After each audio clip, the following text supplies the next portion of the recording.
Welcome to another episode of the Cafecito series. I am Christiana, your host. I am excited to sit here today. We've been dealing with a lot of civil unrest in America, and I have a wonderful guest that I met earlier this year in San Francisco, and he is based in Sweden. We're going to connect with him in a little bit and learn more about his company, what's happening in his country, and how are we going to help change the narrative for how our community is moving forward and thriving for years to come. So thank you so much for joining us. Help me welcome our guest, Fuad Shidane. Fuad Shidane. Shidane. There we go. Yes, well, you know, Christiana is a tongue tie there for some people as well, but thank you so much for joining us today. It's a pleasure to have you on, like I said earlier, about some of the issues that we're seeing here for Black and Brown people. Right now, we're focusing on Black Americans and the civil unrest that we see happening, and I'm looking forward to hearing how things are happening in your country. But first, before we jump into all that, let's talk a little bit about who you are. Can you introduce yourself and your company and where it's located? Okay. Hello, everybody. I'm Fuad Shidane. I'm a 21-year-old Swedish Somali. And a lot of you guys might not even know where Sweden is, but it's located in Scandinavia. And I live in the second largest city here in Sweden called Gothenburg. So today I'm a student at the business school here in Gothenburg, and I have my own little side hustle on the side where I do production and movies. I give consultant services in regards to different areas of business, and I also help mentor young Black youth and different people with immigrant backgrounds and help them come into the society and the future I see we can build here in Sweden. Wow. First of all, can we just go back to the fact that he said he's 21? And did you hear that roll call? You know, I share your ethnicity. What matters is your voice and your presence and standing up and speaking out and making the change that you want to see in the world. Videography, film company, but you're currently in school. And you're telling me a little bit about your journey on how you got to where you are today. I said Swedish Somali, but why I call myself Swedish Somali is because of the fact that my parents are from Somalia, right? But I'm born and raised here in Sweden. However, I know I don't see myself as fully Swedish, and I don't see myself as fully Somali either, because when I go to Somalia, they'll see me as Swedish, and when I'm here in Sweden, they'll see me as Somali, right? Yeah, exactly. So, I hear that a lot. So that's the thing, though. But I love both countries, and we've got a real amazing community of Somali people here in Sweden, and a lot of us are first generation or second generation. So we're actually starting to come in and build our communities. We're starting to see the large change in minority groups here in Sweden, especially. And here's the thing, though: when my parents came from Somalia, they fled wars, they fled like crisis, everything, you name it, right? So then just coming to the other side of the world, that was a large accomplishment for them, and helping like building a life. I was born into, like, we had it good. Okay, we always had food on our tables, clothes on our backs. Our parents, both my parents worked. I'm happy, and I'm grateful for all they did, right? How many is it of you and your siblings? I've got 3 siblings. So I'm the eldest. I've got a sister and 2 brothers. Okay. We were born. So I'm so thankful for area called Bergen, and Bergen is like the suburbs. Like, we can't compare it to the like hoods or nothing like that, right? But it's the suburbs, just like minority groups outside of the city, live in more of the poorer areas, right? But our parents took us to the posh areas, like about an hour from where we lived. So each morning and each evening, that's 2 hours just commuting to school, right? So that's how I came in contact with English. So my English is actually better than my Swedish is. So yeah, them actually taking us an hour every morning, an hour every afternoon. That made me see both sides of the coin, because I was raised, I had a lot of money. Some girls were even picked up in Ferraris, like they were rich, right? And for me, taking the tram home, then walking a lot, and our parents not maybe having the same opportunities, and me not having the same opportunities as my own classmates. I didn't think about that when I was a kid, right? But me being able to adapt to situations, right? And like seeing, okay, when I'm with people of color or minorities, I gotta be this way. When I'm with white rich people, I gotta be this way. When I'm with that goal, I really start to love it, like getting to know people, getting to know their stories. But one thing I realized when getting to know people was that if I really want to follow my dreams, build upon it, get to know even more people, I've got to go out there. I've got to meet people, right? Yes. And I said, my parents just coming from Somalia to Sweden, that's their accomplishment, right?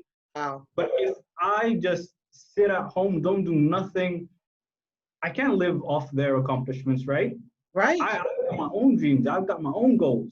Yes. So building upon that, okay, I saw my dreams. I want to build a business. Right. I want to become a billionaire, You right? got it. You got it. Black Swedish Yeah. So just seeing that, I said, okay, I've got to find myself mentors. And then I was on tram one day on my way home. I said, I've got 1 hour home. I've got a lot of time to think. The two guys sat in front of me, and they're just talking, black guys as well, on the way home. Okay. And they were talking about this organization called Apetus, Open House in English. And Apetus, what they did was they gave mentors to people with minority backgrounds, right? So they haven't had the same opportunities. Their parents might not have the same capabilities, right? So I thought to myself, hold up, what's a mentor, right? Wait a minute. Is it free? Like, Yeah, oh my God. yeah. Right? Let me get involved in it. I think I was 17 or 18, and just finishing off high school here in Sweden then. And what I did was that I had $1,000 saved up. Okay. So I drained my bank account. I put on the only suit I had that I use only for special occasions. I put that on. I booked a meeting with Apetus, and I said, I want a mentor. Here's all my money, right? Take it. Give me a mentor. I need somebody that can teach me how to make money, how to do business, and everything. Yeah. And these amazing people, they just looked at me. They laughed and like poor little black guy. Whoa, what are you talking about? So they said it's free. We'll love to help you out. And I said, okay, are you sure? Like, I really need that money, you know? You're like, is this too good to be true? Because that was all the money I had. But, Exactly. you know, I mean, can I just like interject a little bit? Yeah. You know, when we say things or we hear stories about you have to invest in yourself, you have to be all in, you know, your hustle has to match your desire. Right. And no one can do it for you. You got to be willing to put in the work. You were willing to put all your money where your idea and vision was focused on. 100%. And at such a young age to say, and I'm sure you were enticed with all kinds of things on TV, through music, trying to get your attention and your money. And you blocked it out. You put blinders on. I think that right there is one of the biggest lessons, not only just our youth, but our young adults and beyond could really take from, especially during times like this where we're dealing with this COVID-19 thing, where you have so many things vying for your money and your attention. But are you buying for your own money and attention? Are you investing in yourself? Like, you're a prime example of that. Wow. Wow. So you put your money out there. They said, sir, it Exactly. is free.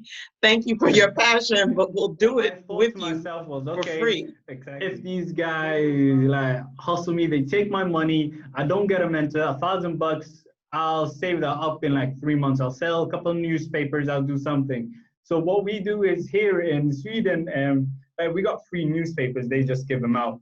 You can get them on the trams and everywhere, right? However, it's only in town. So what I used to do was in the mornings, I used to go into town, get a couple of newspapers, and I used to sell them to the people out in the suburbs that didn't have the newspapers, right?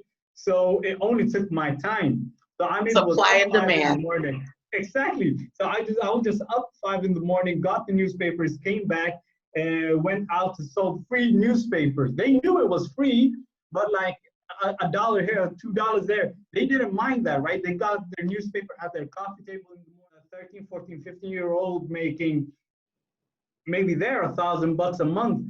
$1,000 a month for 13-year-old. Yo, wow! I was happy, right? Yeah, that's incredible. Again, you saw opportunity. You saw where there was a demand for service, and there was enough supply, and you were able to make a profit. But your price point was just the right dollar amount, literally, that made people not even think twice about going in their pocket, giving it out. And you were still able to have a large margin of return on your investment of time. Yeah. Wow. So like so I thought, okay, fine. If I lose my money, it's a life lesson, right? Yeah. So we don't want your money, and a couple of weeks go by, and I forgot totally about it. Right, it was free. I didn't pay any money. I forgot about it. So they sent me email. I didn't respond. 2 days later, they called me and they're like, "Excuse me, you still interested? You seem like a good candidate. We found you a mentor." And when you apply for the mentor, then what you get to say is, "I want this type of person. They're gonna do this." Like what areas you want to learn and what you want to learn from them. Okay. And for me, because I'm the eldest, I didn't have like an older brother, older role model to look up to. Sure. So what I told them was I'd prefer to have a male, maybe 10 to as a max 20 years older than me, immigrant himself, and got a business, right? And they said fine. They looked it up, and here's the thing, because so what they do is they've got a lot of money from different types of organizations and the city and everything, right? And they use their contact networks because in their what's it called, like the not the CEO, but the ones over the CEO. The board members? Exactly. So the board members are CEOs of large companies in town in Sweden. So they've got loads of contacts, but none of them seem to have like a young mentor, 20 to 10 years older than me, that's immigrant. So that's why it took so long time, and they finally found one, and I found Fuad Shidane is his name, from Iran.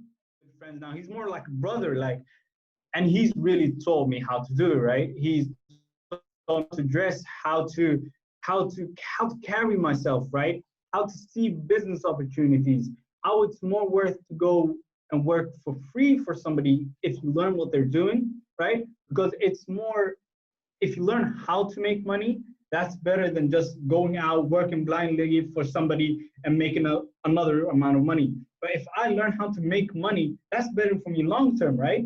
Not thinking short term. So he hooked me up, he taught me, and I went over under him. He said, do this, do that.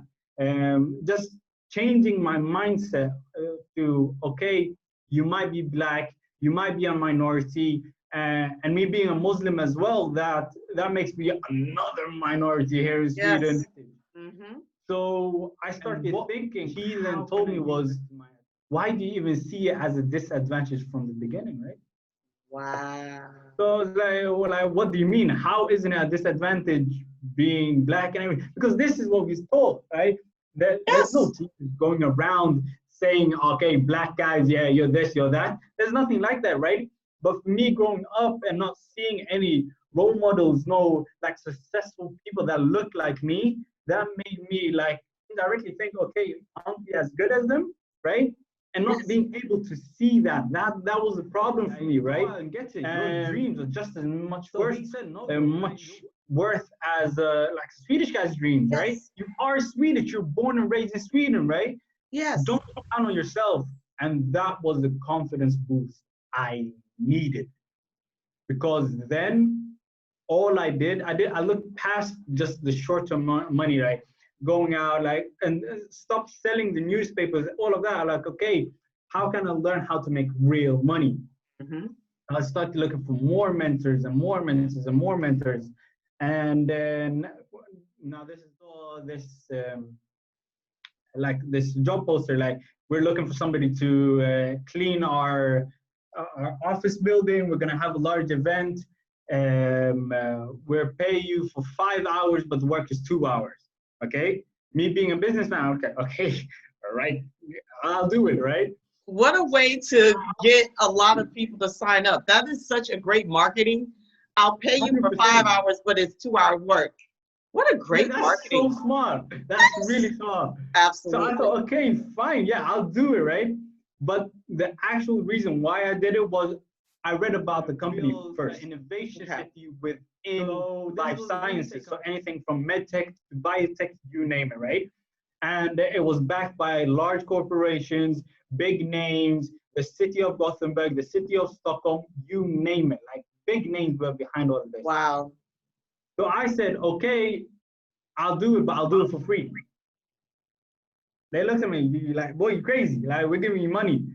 And we went back and forth. I was like, okay, fine, I'll take the money. No, I'll take it. But if I do this, I want to help you guys out. They said, no, we don't have the opportunity. I'm sorry, we've got a lot going. And I didn't have the opportunity to get to know them either, right? So I come back, I started to read about the company a little bit more, and then they put out another job poster saying, we need somebody to clean again for another event. I signed up again. I went clean, spotless cleaning, yeah? Like massive PhD in cleaning. Yes. So I cleaned and everything. Then I went up to this project manager there, Victor, and told Victor, I'll be your intern. I'll work for you for free for 6 months. Teach me what you do, right? I want to learn about real estate. I want to learn about project management. I want to get the contacts. I want a foot in the door. I'll work for free for 6 months. Just teach me what you do. Yeah. And Victor gave me a chance. He said, okay, I'll take you on, right? And that's where it all started, because that all maybe started when I started selling the newspapers. But me actually seeing, okay, I can do this, right? So I came in, I worked for 6 months, and so many opportunities opened up. And me being able to see these business opportunities, seeing, okay, if I get that opportunity, that might lead to that, right? Being strategic about it all. So I remember we were fixing this event. Just stop me if I'm going on and on and on, right? This is exactly what we want to hear. People need to hear this. Keep going, keep going. Okay, so I remember we were fixing this event, and it was about diversity, inclusion, and they had brought this big and the Medici. Yeah, the Medici effect. Can you put it in the chat box? Write it out, because I want to make sure that we put out resources for folks to be able to access. Hold on, let me see here. So I just spell it right. The Medici. There we go. Copy it. Open it up. So there you go. So Medici effect. Yeah, exactly. You wrote that book. Medici effect. So I got this. So they said, okay, we've brought this author in. He's going to talk about his book, Diversity and Inclusion, and he's a minority born and raised here in Sweden himself. He's written loads of books, a business manual. They were talking about diversity, but me and him were the only diversity there. Okay, so I can relate. Oh yeah. So they invited like 300 people, and then when one of the CEOs that was about to, so they had three CEOs that were going to talk before Franz went up on stage and explained his book and did the presentation. So one of the CEOs fell off and said, I can't do it. So I jumped in because I was doing the event and helping fix it up. And I said, yo, up to like, I'll speak on their behalf because I still have contact with them, right? Still helping them out because they helped me out. So I said, you're the gatekeeper. You're the connector between these two worlds for them. Exactly. Another opportunity. There we go. Yeah. So I said, I'll speak on their behalf, right? And I prepared. They say, all right, let's go. But it was last minute. I took the opportunity and I went with it. So 2 days before I started preparing, and as you hear, I love to speak, right? So holding a presentation, that was no problem. That's right up your alley. That's within your wheelhouse. You were born to do this. So I got ready, started preparing, and like 10 minutes before, I'm standing there, I'm seeing the first CEO go up, like amazing woman, explains her business and what she does. Then the site manager of AstraZeneca goes up. He explained what he does and what their vision on diversity and inclusion and the project itself, GoCo Health Innovation City, was. And then it was my turn. And just before I went up, like 2-3 minutes, I had prepared the speech. So I said, speech in Swedish, right? I didn't know about this like English part of it. So I was like, so I went up to the host, like, Jamie, yo, what's up? Why is everybody talking English, right? And he said, mate, it's all in English. So I was like, oh shit. So I started asking a question about how do you do this to me? I was all stressed, right? But I started asking questions. Okay, what's this word in English? What's that word in English? And I started preparing. I was like, if this goes all bananas, I lose this opportunity. Well, at least I tried, right? Yes, I love your attitude. Exactly. So I said, I've got nothing to lose. I prepare, I write down my words. So I've got these notes with me, right? So I'm ready to go up. I was ready. Yeah.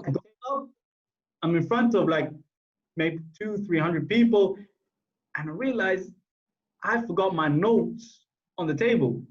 But like, it's not professional for me to go down, go off the stage, get my notes, come back up, because they didn't do it, and I'm just 21, right? So I was like, oh, shit, what am I gonna do? And I just winged it, and it was it was one of the best speeches I've ever had. Yeah. I spoke from the heart. I saw this as an amazing opportunity, and what's the evening we had, right? Yes. I think I got like maybe 3-4 minutes. I think I maybe did 10-15, right? I had the crowd laughing. It was so amazing. Yeah. And there's so many lessons that you have secured in the short amount of time that you've been on this earth plane. And you are the prime example as to why I say all the time, it is not about age, it's about maturity. Because maturity says that I'm able to, one, build myself up well, for me, maturity is connected to emotional intelligence. Emotional intelligence is the investment in self-understanding, how you think, how you move, how you behave, your characteristics, your personality, and then how you engage with others, how you're able to assess a situation, how you're able to self-reflect, not in a way of condemning, but in a way of enlightening yourself so you can better engage with others. It's recognizing that it is important to be slow to speak and quick to hear, which is what Stephen Covey had spoken about. So for you to quickly assess and understand that life is going to deal you some hardships. And it's all about how you deal with them, embrace them. Some of them you can move aside or step aside and miss getting hit by, and others they're going to hit you. But it's all in all in how you allow it to hit you. Because we don't have control all the time with how things happen to us, but we do have control on how we receive it and then what we do after it happens. And understanding that as a first generation immigrant, and watching how your parents did it and learning from them, being grateful for the work that they did, because when they did best with what they had. And then you recognizing, okay, there's a faster way to get some of the time it's going to take. And I'm willing to do the work necessary to understand which areas can I accelerate in and which areas is going to take me a little bit longer, but the long journey, 100%. Right? It's going to offset it a little bit, because when we're able to see some wins in some areas, we're not as anxious with the long-term work that has to be done, because we recognize, hey, this is going to happen fast. This is going to take me a while, but I'm willing to do the work because the outcome is going to be rewarding. But moreover, and this is where my next question I want to ask you, but you highlighted a little bit, you recognize this is bigger than you, because you knew you needed a mentor, but then you knew that you needed to mentor as your giving back. How is it that you, obviously you saw the value of mentorship. How is it that you were able to connect with the right groups that you're able to mentor or just lend your knowledge to? Because again, it's something that you'll hear people say, it's hard to find. I don't know where to look. I don't have the time. I'm so busy working on my stuff and building my stuff out. I don't want to take away from my focus. What are your thoughts on that? If I start with like how you can find a really good mentor for yourself, and the second part then being why it's so like rewarding to be a mentor. So number one being how to find a good mentor. Like, you're the one looking for a mentor, right? You shouldn't expect a successful person coming knocking on your me mentoring. That will never happen, right? These people are successful. They know what they're doing. You need them. They don't need you, right? And then, okay, how are you going to get them? Show them that you're willing to learn, because like if you look at it at one time, somebody gave them a chance, right? Somebody gave them an opportunity, right? And if somebody truly comes to you and says, yo, I really want to learn from you, right? I'll work for you for free. Now, I'm not saying I've dealt all my cards right, I've done everything right, but that just saying I want to work for you for free, right? I'll do anything. I even said to Victor, right? I'll clean the toilets if you let me work for you, right? Yeah. And so he started to say, no, I'm not gonna let you clean the toilet. That doesn't work. We got cleaners for that, right? So, but it was the principle of it, right? It's an investment, right? So if he needs or she needs somebody that drives their kids to school each morning, then you got to be that person, right? If they didn't teach you, if you're in real estate, then you can maybe go out to their deals. You can see them. You can sit with them in their meetings with the bankers, right? That's all the rich dad, poor dad stuff, right? Yes. Maybe if you want to become a doctor, you'll say, okay, I'll clean your clothes. I'll wash your feet. Please just let me see. Let me follow with you on the operations. Let me see how you work. Yes. People always want to give back when it comes to, like, everybody wants to talk about themselves. Yeah. Everybody through their own experiences. I still built a good way that has worked for me. Nobody would ever deny another person that opportunity, right? And here's the thing that I see as so rewarding, being a mentor myself and giving back. And the way I give back is, first of all, through a Petus, where I help them find new mentors. I help them find people and that like want to have mentors. Yes. And I go out and hold speeches at schools where where a lot of the students are immigrants themselves, and them just seeing me living in a neighborhood close to theirs, and me coming into a suit, and me standing there with a lot of businessmen. But when I go up, I still own the stage, right?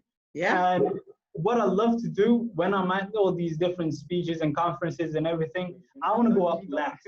Look at because speakers, right? So if all the speakers were all dull and boring, I know I need to get the crowd pumped up before I go, right? Yes. Well, they were already riled up. I remember I was at a high school here, and I was going to talk about this with mentorships and giving back. And do you want a mentor? Come to us, right? Because there are a lot of organizations that does this. Why should they come to us? Yeah. So I went up and just seeing you can see when that often direct the crowds, right? So what I did was I brought them up on stage. I made them feel important. Okay. So I started talking. I was like, okay, this is Kevin. Kevin does this. Give a round of applause to Kevin. So Kevin went off stage like feeling like, so then he goes back to the crowd, and then the crowd is happy. Yeah. Yeah. So, and just this being able to help people, show them just because you're born a certain way, just because you're like black, white, it doesn't matter, gay, straight, it doesn't matter, Muslim, Christian, it truly doesn't matter. What you truly dream about, what you truly want in life, you can get it. And you want to help, you want to help other people, because when you bring other people up, they'll then continue to do the same thing, right? If I help 10 people and they help 10 people and they help 10 people, yes, like all of this is like, it's because I meet my mentor very regularly, and we just sit and talk. Like I said, brothers, right? Yeah. And he sometimes just looks at me and says, "What are you looking at me? Like, piss off, you know? What are you doing?" So he says it, and he's so proud, right? Yeah. And I've just started. But for somebody maybe in high school that hasn't already seen all of this, seen what I've seen, like for them, I'm that mentor. Like they look at me the way I looked at my mentor, right? And just being able to give back is such an amazing feeling, right? If I talk to my mentor, okay, how can I leave this place in the best way possible? I've learned a lot. I've got a lot of new contacts. He just said, continue what you're doing. Ask them what they need. Mm-hmm. So they were then going to have this grand revealing. They're going to break ground on this new property they're building, the first building in the project, this innovation city that they're building. And then one of the people that was the speech and like the conference that we were at with diversity and inclusion, and that was maybe 200-300 people that said, and maybe 5 were immigrants. Right. Okay? An amazing woman, Pakistani woman called Uzma, she was in the front row, right? And me just being able to see a brown sister standing there in the front row, that made me happy. Yes. And when I got nervous, I just looked at her, right? Because she always had that smile or happy that motivated me. So we exchanged contacts, but nothing happened in November, December. In January of this year, I just wrote her like, hey, how you doing? It was nice getting to know you in November. Do you want to take a lunch, right? So we had this planned lunch. I think it was for the beginning of January, in middle of January. We had planned in 45 minutes to an hour. And we sat, and it was amazing. We hit it off directly, really good friends. And we sat for more than 2 hours, a lunch for more than 2 hours. It was amazing. And she then said at the end of the lunch, she worked then at the Swedish American Chamber of Commerce. Mm-hmm. So she then said, I've got this organization from Norway. They've got these tickets to San Francisco. They're going to the US is something we see in movies, right? We don't think about it as a wow. Of course, yeah. It's this far away. The same for us. I mean, Sweden is like this far mystical place. Exactly. We love to go visit. That's the thing. So I looked at it. I was like, what if I could go, right? And she said, I'm not. But if you're going, I want you to find a company to pay for it. So I looked at her like, woman, you crazy? Who's gonna pay for me, right? So I was thinking about it. Then I got the idea. Okay, how can I help GoCo, right? The place that I was interning at. How can I make them pay for it, right? How can we work together in some way for me then to get the opportunity to go to San Francisco? Because I got the startup grind tickets. Now I just need my plane tickets, my hotel ticket, and my hotel and all of that. So I made up this plan. I talked to my mentor, and he said, okay, but why do they benefit? How do they benefit by you going? What's the ROI? Exactly. So I said, okay, but they get an international representative, they get marketing, they expand their network, they get to know even more people, they're breaking ground on their first building, like actually helped it, right? Because they know me, they like me, and they see like, I was maybe supposed to put down a couple of hours a week, right? Some days after school, but I had easily put down 100 to 2 hours of work extra than they actually asked for in the beginning. Yeah. So I presented this as an international representative. Instead of doing a boring PowerPoint when I come back, I'll make a movie. You can use that as marketing, right? And the CEO, Peter Wahlgren, he said, okay.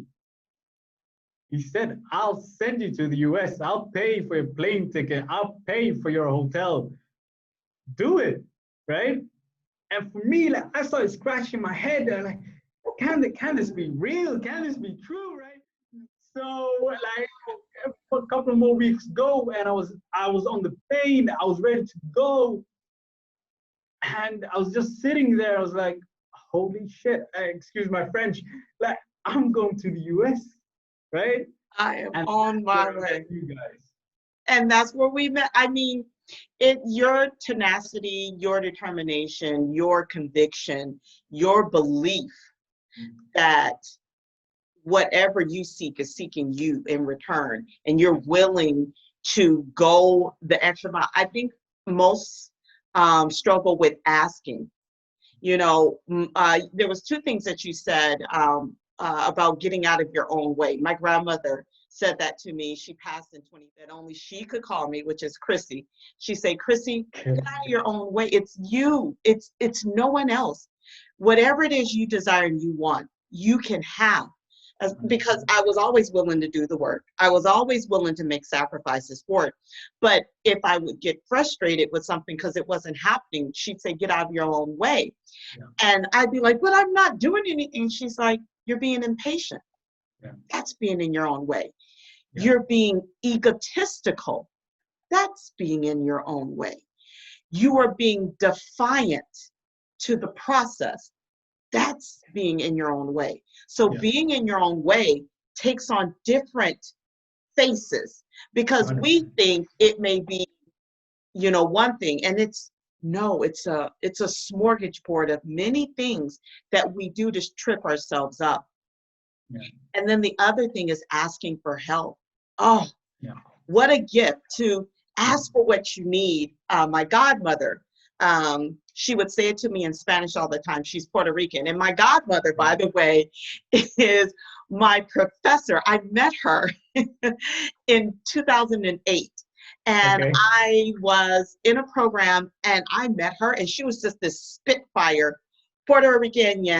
And I was like, who is this woman? Oh my God, I need her. She's going to be my mentor. She's going to be in my life.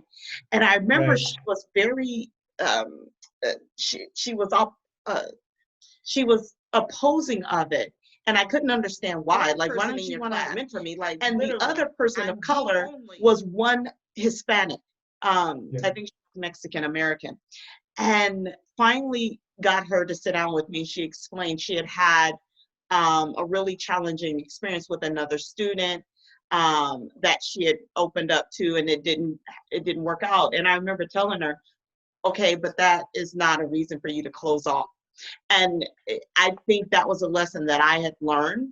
And, you know, she being 30 years my senior and me being able to teach her that lesson, that's where the maturity, going back to the maturity part. So it's not about age, it's about maturity, right? We can teach each other. You were able to show value for yourself with the Go company. And that is why they opened up their pocket and said, I will invest in you. Because at your stage in life, you were able to show them the value that they were lacking. And you Right. held the golden goose. Even though they seem to have all the money, they seem to have, you're sitting over here. And I think that is one of the biggest keys.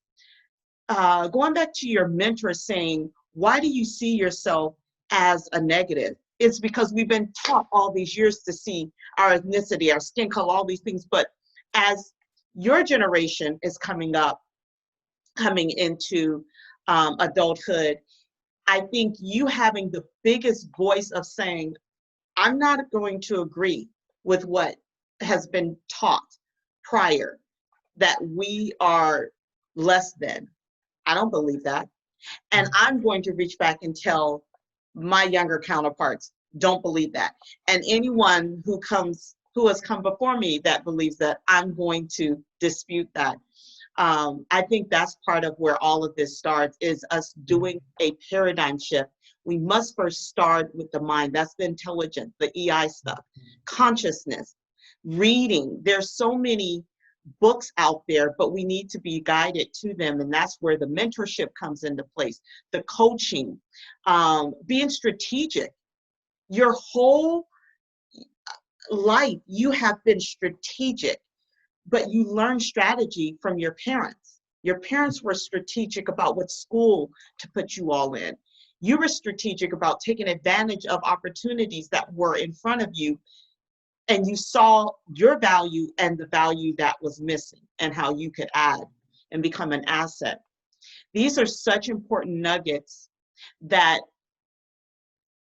I think are so simplistic, yet we need to be justice every single day, because the counterpart that we're being fed is the opposite. You lack, you don't have enough. You need to pacify it with other things that are distracting you from where you need to be focused on. I applaud you in all that you've done up to this point. Thank you very much. To kind of wrap up this conversation, as you and I had talked about earlier, probably before I actually started recording, filming, but right now we're experiencing a civil unrest. Right. We saw what happened to George Floyd, and we recognize that years, and especially darker pigmented people of color has experienced this unrest. And not to take away from others who have been persecuted, but we're focusing on what we are experiencing now and have been for the last hundreds of years. And so we see a lot of protests happening, which is necessary. We also see the negative part, where there are people with agendas that are wanting to smear the great work that these protests are causing.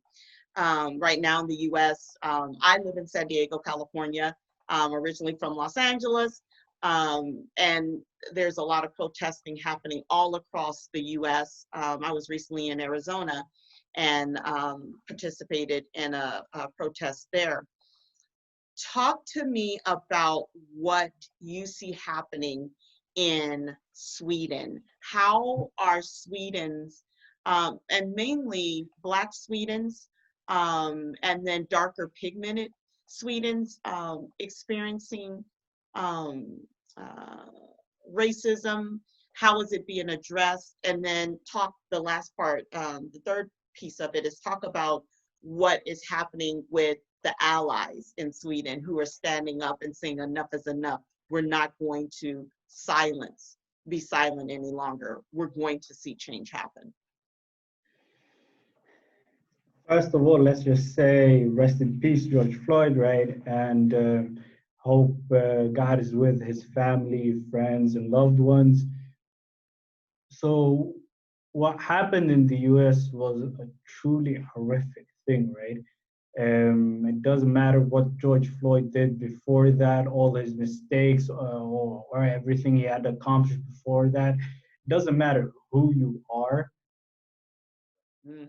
right? And like, okay, this is how policing works. This is how our society works. But I know, as a black man, born and raised in a white country, I know I've got to act a certain way. I remember when I got my license, my dad said, after dark, you do not drive the car with a hoodie, with a sweatshirt, nothing. You've always got to have like you need to be well dressed when you drive the car. And I was like, what are you on about, right? I'm just going to the store, or like, why does that matter? And sometimes he said you've got to act a certain way. Had to talk with me. If the cops ever stop you, you've got to be polite. It doesn't matter what they say. Just say, yes, sir, no, ma'am, yes, ma'am. That's how it is, right? If they tell you to put your hands on the wheel, you put your hand, nothing wrong. Just do what they say. So when I was younger, I had glasses, right? And so now now I don't need any glasses anymore, but I still have glasses in the car.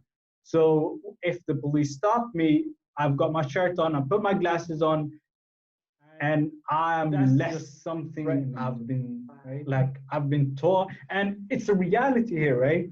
And a lot of people might look at this and say, "Oh, it's disgusting. Oh, that we can sit here and complain, or we can do something about it." That's right. And what after the consequences of George Floyd's death has in like sparked this outrage. It's like, and we had Ahmad a couple of weeks before. So we're feeling it. It doesn't matter if you're black in the US, black in Sweden, black in Somalia, black in China, right? And just China's black people have another total. We're feeling it, right? So we've got protests here in, we got it in Stockholm, the capital of Sweden. There were a couple of thousand people met up, and because of Corona, like the Swedish government had set restrictions. The police were involved, and the police in Sweden, of course, we're a much less population than the US, right?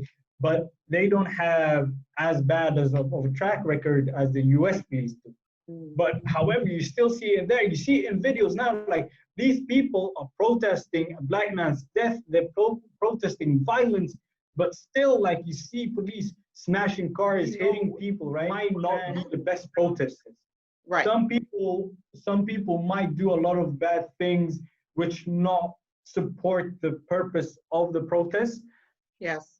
But however, if it's a peaceful protest, let's just keep the protest. Let's just see it for what it truly is and the change we want to see.